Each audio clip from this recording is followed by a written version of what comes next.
আসসালামু আলাইকুম ইমরান। তোমরা অনেকে এসএমএস দিয়েছিলে যে ভাইয়া আমি এক্সাম দিচ্ছি বাট এক্সামে কোনটি ভুল হয়েছে কোনটি সঠিক হয়েছে বুঝতে পারতেছি না। তো এই সিস্টেমটা আমাদের আছে। তুমি আইডেন্টিফাই করতে পারবা কোনটি ভুল হয়েছে কোনটি সঠিক হয়েছে। আমি এর আগে অনেক ভিডিওতে বলেছি এটি। তো চলো আজকে শুধুমাত্র স্পেসিফিকভাবে এইটাই ভিডিও বানাচ্ছি তোমাদের জন্য। শুরুতে আমরা ক্রোম ব্রাউজারে প্রবেশ করব, সার্চ করব বন্দি পাঠশালা এডুকেশন লিখে, কেমন? তারপর আমরা এক্সামে প্রবেশ করব।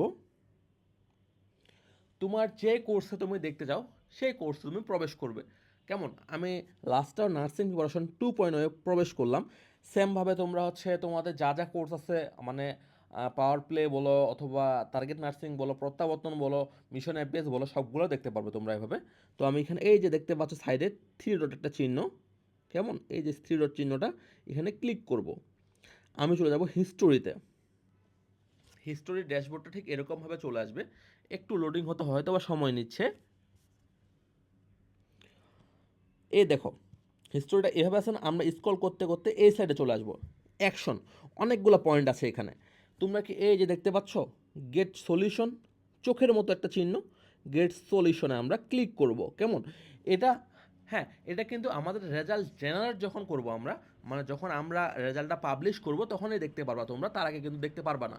হ্যাঁ, এটা অবশ্যই পরীক্ষা যেদিন দিবা তার তোমরা সময় লাগবে, পরীক্ষার পরের দিন হয়তো বা এটা তোমরা দেখতে পারবা যখন আমরা রেজাল্টটা পাবলিশ করবো আর কি ওয়েবসাইটে।